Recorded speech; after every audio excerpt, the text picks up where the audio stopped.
ದೃಷ್ಟಿ ಇಲ್ಲೇ ಇದ್ದಾಳೆ, ಇಲ್ಲೇ ಪಕ್ಕದಲ್ಲಿದ್ದಾಳೆ, ಅವಳಿಗೆಲ್ಲ ಹೇಳ್ಬಿಡ್ಬೋದು ಅಂತ ನೀನ್ ಯೋಚನೆ ಮಾಡ್ತಿದ್ರೆ ಅದು ನಿನ್ ಜೀವಕ್ಕೆ ನೀನೇ ತಂದ್ಕೊಳ್ಳೋ ಸಂಸ್ಕಾರ. ಅಕ್ಕ, ನಿನ್ ಕೈ ನೋಡಿ ಹೇಗ್ ನಡುಕ್ತಿದೆ ಅಂತ ನಿನ್ ಮನ್ಸಲ್ಲಿ ಏನ್ ಹಿಡ್ಕೊಂಡಿದ್ಯಾ ನೀನು? ದೃಷ್ಟಿ ಬೊಟ್ಟು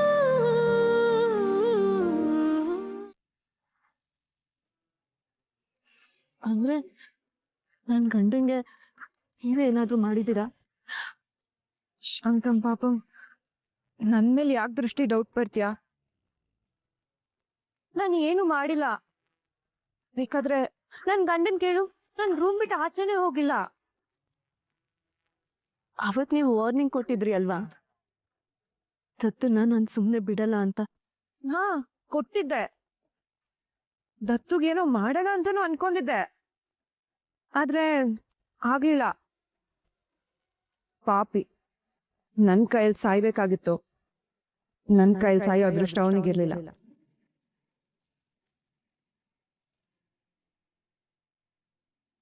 ಬೇರೆ ಯಾರ ಕೈಲಿ ಸತ್ನೋ. ಚಿಕ್ಕಮ್ಮವ್ರೆ,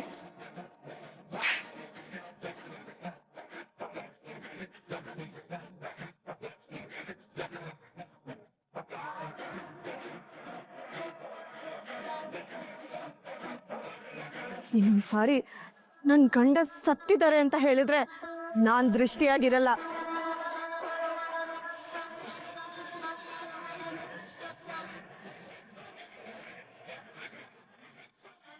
ಫಸ್ಟ್ ಟೈಮ್ ನನ್ನ ಮೇಲೆ ಕೈ ಮಾಡಿಬಿಟ್ಟಲ್ಲ.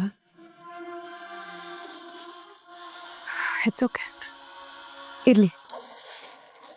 ನೋಡು ದೃಷ್ಟಿ, ನಿನ್ನ ಸಮಾಧಾನಕ್ಕೋಸ್ಕರ ನಾನು ಸುಳ್ಳು ಹೇಳೋದಕ್ಕಾಗತ್ತಾ? ಸುಳ್ಳು ಹೇಳಬಾರ್ದು ಅಂತ ನಾನು ನಿನಗೆ ಹೇಳ್ಕೊಡ್ಬೇಕಾ? ಆದರೂ ಆ ದತ್ತುನ ಹೊಡೆದು ಬಿಸಾಕೋ ಅವಕಾಶ ನನಗೆ ಮಿಸ್ ಆಗೋಯ್ತು. ಆ ಕೆಲಸನ ಅದು ಯಾರು ಮಾಡಿದಾರೋ ಅವ್ರಿಗೆ ನನ್ನ ದೊಡ್ಡ ಥ್ಯಾಂಕ್ಸ್. ನನ್ನ ಕಾಲಿಗೆ ಮುಳ್ಳಾಗಿದ್ದವನ್ನ ಕಾಣದ ಕೈ ಒಂದು ಕಿತ್ತು ಬಿಸಾಕಿದೆ. ಛೇ, ನಿಮ್ಗೇನು ಅನ್ಸೋದೇ ಇಲ್ವಾ? ಎಲ್ಲ ಅನ್ಸತ್ ಬಿಡಿ. ಅಣ್ಣ ತಮ್ಮ ಅನ್ನೋ ಪ್ರೀತಿ ವಿಶ್ವಾಸನೇ ಗೊತ್ತಿಲ್ಲದೆ ಇರೋ ನಿಮ್ಗೆ ನಮ್ ಸಂಕಟ ಎಲ್ಲ ಅರ್ಥ ಆಗತ್ತೆ. ನನ್ನ ಸಂಕಟ, ನನ್ನ ನೋವು ಏನು ಅಂತ ನಿನ್ ಗಂಡ ಯಾವತ್ತಾದ್ರೂ ಅರ್ಥ ಮಾಡ್ಕೊಂಡಿದ್ರೆ ನನಗೂ ಅರ್ಥ ಆಗ್ತಿತ್ತು. ಅವನಿಂದ ಇಂಥ 100 ಸಂಕಟನ ನಾನು ಅನುಭವಿಸಿದೀನಿ. ಅದನ್ನೆಲ್ಲ ಬಡ್ಡಿ ಸಮೇತ ಅವನಿಗೆ ವಾಪಸ್ ಕೊಡದೇ ಇದ್ರೆ ದೇವ್ರು ಮೆಚ್ಚಲ್ಲ ಅಲ್ವಾ?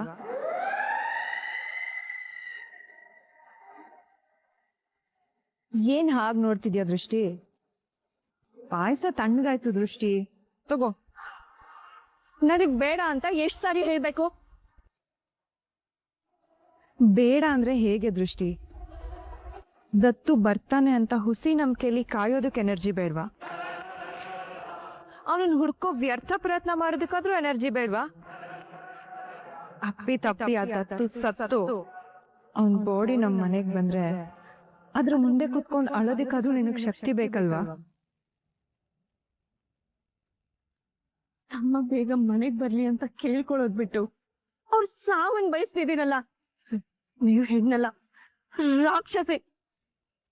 ಈ ಟೈಮಲ್ಲೂ ಕಾಮಿಡಿ ಮಾಡ್ತಿಲ್ಲ ದೃಷ್ಟಿ ನೀನು. ಇಷ್ಟು ಬ್ಯೂಟಿಫುಲ್ ಆಗಿರೋ ನನ್ಗೆ ರಾಕ್ಷಸಿ ಅಂತೀಯಲ್ಲ. ನನಗೇನ್ ತಲೆ ಮೇಲೆ ಕೊಂಬಿದ್ಯಾ ಅಥವಾ ಕೋರೆ ಅಲ್ಲಿದ್ಯಾ? ಮನ್ಸೆ ವಿಕಾರ ಆಗಿರ್ಬೇಕಾದ್ರೆ ಆಕಾರ ಅಂದ ಕಟ್ಕೊಂಡು ಏನಾಗ್ಬೇಕು? ಆಯ್ತು ಬಿಡಮ್ಮ, ನೀನು ರತಿದೇವಿ, ನಿನ್ ಗಂಡ ಮನ್ಮಥ. ತಗೋ ಪಾಯಸ ಕುಡಿ. ನನಗ್ ಬೇಡ ಅಂತ ಎಷ್ಟ್ ಸಾರಿ ಹೇಳ್ಬೇಕು? ಅಯ್ಯೋ, ಬೇಡ ಅಂದ್ರೆ ಬೇಡ ಬಿಡು, ನಾನೇ ತಿಂತೀನಿ. ಅದಕ್ಕೆ ಯಾಕೆ ಈ ತರ ಸ್ಪೀಕರ್ ಔಟ್ ಆಗೋ ತರ ಕೂಗ್ಕೋತಾ ಇದ್ಯಾ?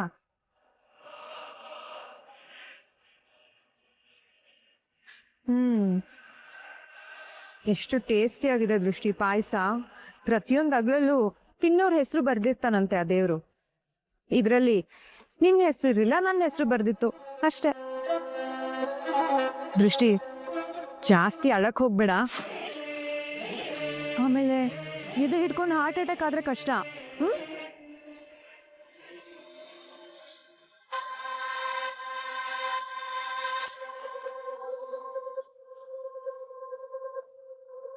ದೃಷ್ಟಿ, ನೀನ್ ಫಸ್ಟ್ ಟೈಮ್ ನನಗೆ ಹೊಡೆದೆ, ಆದ್ರೂ ನನಗೆ ಬೇಜಾರಾಗ್ಲಿಲ್ಲ. ದತ್ತೂನ್ ಹೊಡೆಯೋ ಅವಕಾಶ ನನಗೆ ಸಿಗ್ಲಿಲ್ವಲ್ಲ, ಅದಕ್ಕೆ ಬೇಜಾರಾಗ್ತದೆ. ಇರ್ಲಿ, ಹೋಗ್ಲಿ ಬಿಡು. ಬಾಯ್.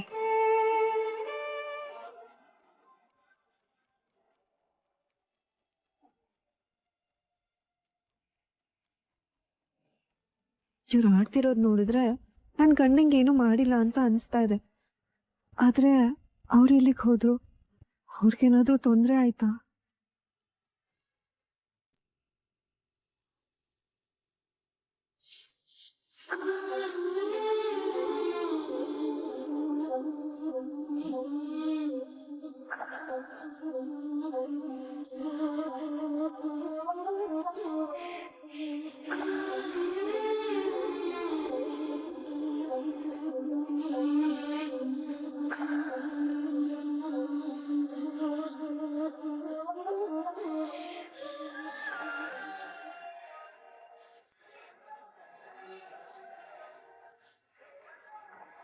ದೇವ್ರೆ, ನನ್ನ ಗಂಡಂಗೆ ರಕ್ಷಣೆ ಕೊಡು. ಅವ್ರ ಜೀವಕ್ಕೆ ಏನು ತೊಂದರೆ ಆಗದೆ ಇರೋ ಹಾಗೆ ನೋಡ್ಕೊಳಪ್ಪ.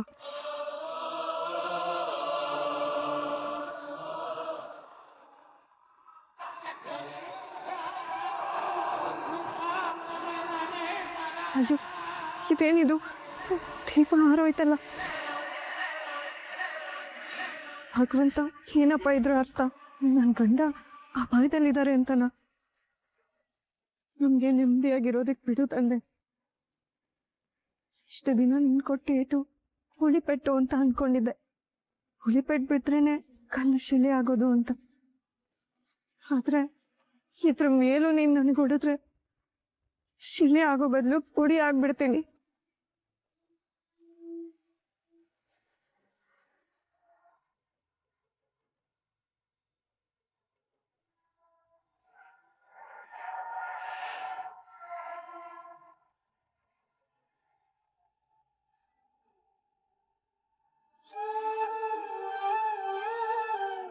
ನಾನು ನನ್ನ ಗಂಡ ಒಟ್ಟಿಗೆ ಇರಬೇಕು, ಖುಷಿಯಾಗಿರ್ಬೇಕು.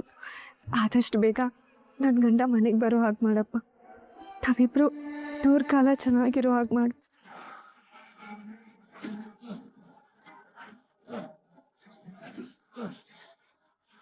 ಅಯ್ಯೋ, ಮತ್ತೆ ದೀಪ ಹಾರೋಯ್ತು. ಇದೇನಿದು? ಅಪಶಕ್ನದ ಮೇಲೆ ಅಪಶಕ್ನ ಆಗ್ತಿದ್ಯಲ್ಲ. ನನ್ಗೆ ಯಾವ ನೋವಿನ ಸಂದೇಶ ಕೊಡಬೇಕು ಅಂತ ಅಂದ್ಕೊಂಡಿದ್ಯಾ? ನನಗೆ ಯಾಕೆ ಹೀಗೆ ಹಿಂಸೆ ಮಾಡ್ತಿದ್ಯಾ ಭಗವಂತ?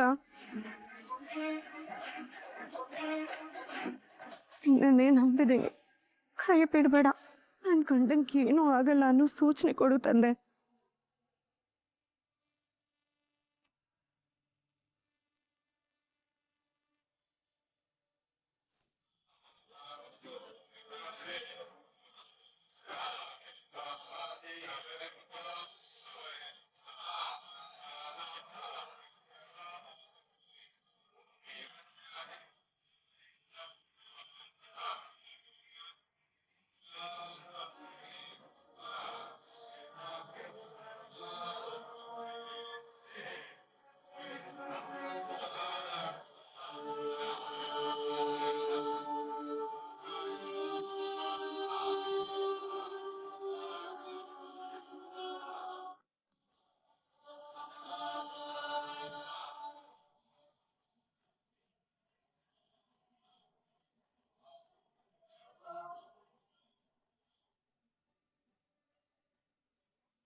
ದೃಷ್ಟಿ,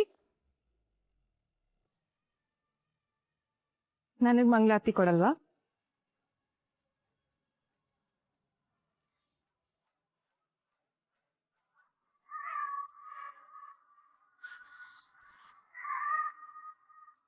ಇದೇನ್ ಮಾಡ್ತಿದ್ದೀರಾ ನೀವು?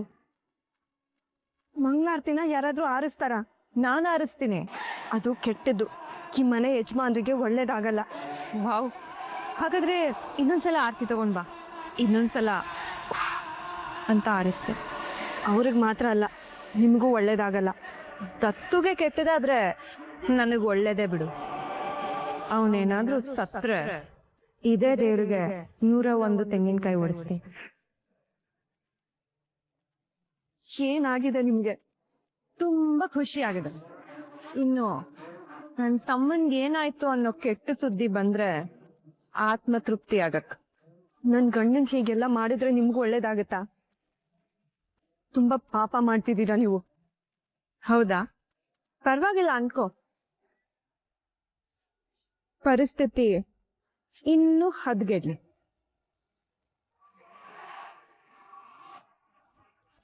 ದೃಷ್ಟಿ, ದೀರ್ಘ ಅಮಂಗಲಿ ಭವ.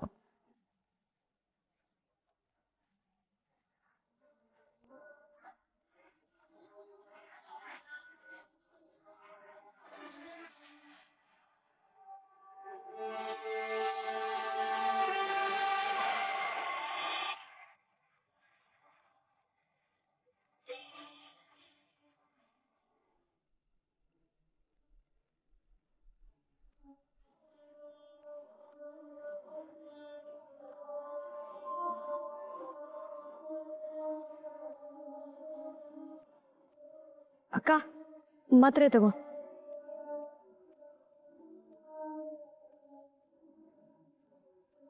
ಅಕ್ಕ, ಯಾಕಕ್ಕ ಭಯ ಪಡ್ಕೊಂಡಿದ್ಯಾ? ಮಾತ್ರೆ ತಗೋ. ಏನಕ್ಕಕ್ಕ ಆತರ ಭಯ ಪಡ್ಕೋತಿದ್ಯಾ?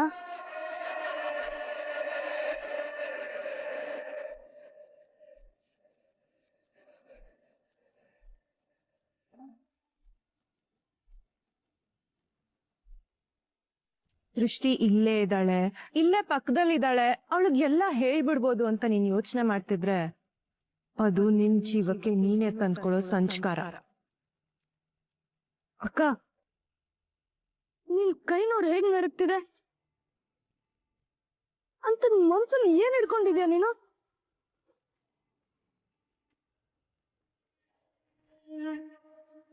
ಏನಿಲ್ಲ ರಾಜ, ನನ್ ಮೇಲೆ ಅಟ್ಯಾಕ್ ಆಯ್ತಲ್ವಾ, ಅದು ಪದೇ ಪದೇ ನೆನ್ಪಾಗ್ತಾ ಇದೆ. ನೆನ್ಪಾದಾಗೆಲ್ಲ ಭಯ ಆಗ್ತಿದೆ. ಮನೇಲಿದ್ದಾಗ ನೀನ್ ಇಷ್ಟೊಂದು ಹೆದರ್ತಿರ್ಲಿಲ್ಲ, ಇಲ್ಲಿಗ್ ಬಂದ್ಮೇಲೆ ಅದಾಗಿದ್ದು.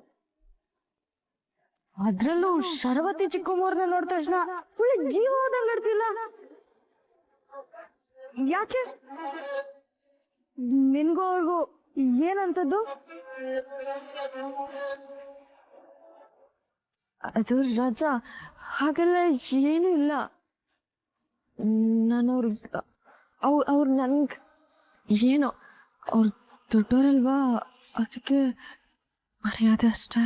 ಮೊದ್ಲೆಲ್ಲ ನೀವಿಬ್ರು ಎಷ್ಟು ಕ್ಲೋಸ್ ಆಗಿದ್ರಿ, ಆಗಿಲ್ದೇ ಇರೋ ಭಯ ಈಗೇನಕ್ಕೆ? ನಂಗೇನೋ ನಿಮ್ಮಿಬ್ರು ಮಧ್ಯೆ ಏನೋ ನಡೀತಾ ಇದೆ ಅಂತ ಅನಿಸ್ತಿದೆ. ಏನ್ ರಾಜ ನೀನು? ಮೊದ್ಲೇ ನನ್ನ ಪರಿಸ್ಥಿತಿ ಹೇಗಿದೆ, ನೀನ್ ಏನೇನು ಹೇಳ್ಬೇಡ. ನೀನ್ ಅನುಮಾನ ಪಡೋದಕ್ಕೆ ಸರಿಯಾದ ಸಮಯ ಸಂದರ್ಭ ಅಂತ ಏನು ಇಲ್ವಾ?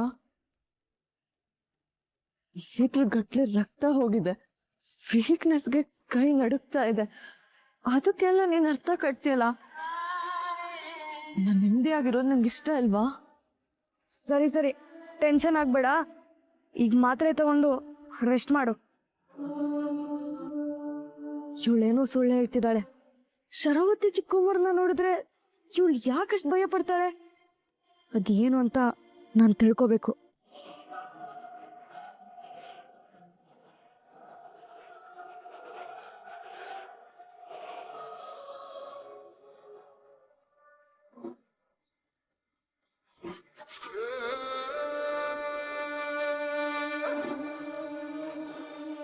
ನೋಡು, ನೀನಾಯ್ತು, ಈ ರೂಮ್ ಆಯ್ತು, ತಿನ್ನ ಮಲಗದ್ನ ಅಂತ ಇದ್ರೆ ನಿನ್ ಜೀವನ ಎರಡನ್ನೂ ನಿನಗೆ ಭಿಕ್ಷೆ ಹಾಕ್ತೀನಿ. ಇಲ್ಲ ಅಂದ್ರೆ ಈ ಸೀಮಾ ಅನ್ನೋಳೊಬ್ಳು ಭೂಮಿ ಮೇಲೆ ಹುಟ್ಟಿದ್ಲು ಅನ್ನೋದನ್ನೇ ಇಲ್ಲ ಅನ್ನಿಸ್ಬಿಡ್ತೀನಿ. ಅದ್ರಲ್ಲೂ ಶರವತಿ ಚಿಕ್ಕಮ್ಮವ್ರನ್ನ ನೋಡಿದ ತಕ್ಷಣ ಒಳ್ಳೆ ಜೀವ ಹೋದಂಗ್ ನಡ್ತಿಲ್ಲ. ರಾಜನ್ಗೆ ಏನೋ ಅನುಮಾನ ಬಂದಿರೋ ಹಾಗಿದೆ. ಏನ್ ಮಾಡೋದು?